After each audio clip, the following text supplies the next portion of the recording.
Hello दोस्तों, नमस्ते। हर हर महादेव। तो मैं आप लोग के बीच आई हूँ छोटा सा कहारवा गीत लेके। तो आप लोगन के कैसन लगी कमेंट करके ज़रूर बताइए। हमारा वीडियो अच्छा लगे तो लाइक सब्सक्राइब शेयर ज़रूर करिए आप लोग। तो चलिए हम सुना रहे हैं। नीमिया गोसाई तोहके जार से कटैबै तोहरे महा की आई से, तोहरे महा की आई से। पियवा डाकैना चौकठवा तोहरे महा की आई से, पियवा डाकैना चौकठवा तोहरे महा की आई से। फूल की थाली में जेवना परोसली, फूल की थाली में जेवना परोसली। पियवा जेवना जेवनवा तोहरे महा की आई से, पियवा जेवना जेवनवा तोहरे महा की आई से। नीमिया गोसाई तोहके जार से कटैबै तोहरे महा की आई से, तोहरे महा की आई से।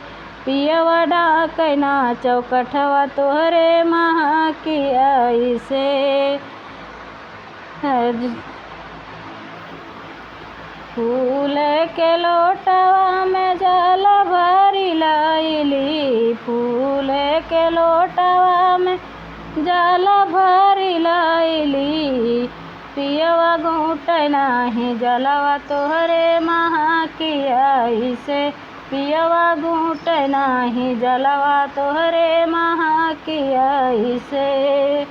नीमिया गोसाई तोहके जार से कटैबै तोहरे महा की आई से, तोहरे महा की आई से।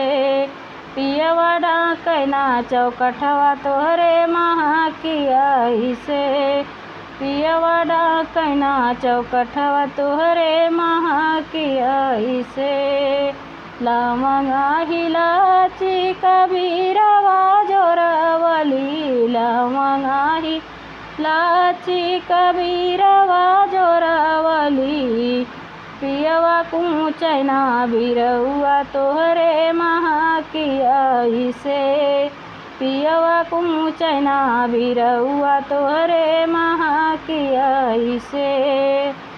नीमिया गोसाई तोहके जार से कटैबै तोहरे महा की आई से, तोहरे महा की आई से।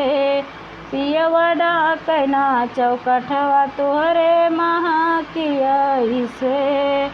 फूला हजारी का से जिया लगवली, फूला हजारी का से जिया लगवली। पियवा सोवै नाही से जिया तोहरे महा की आई से, पियवा सोवै नाही से जिया तोहरे महा की आई से।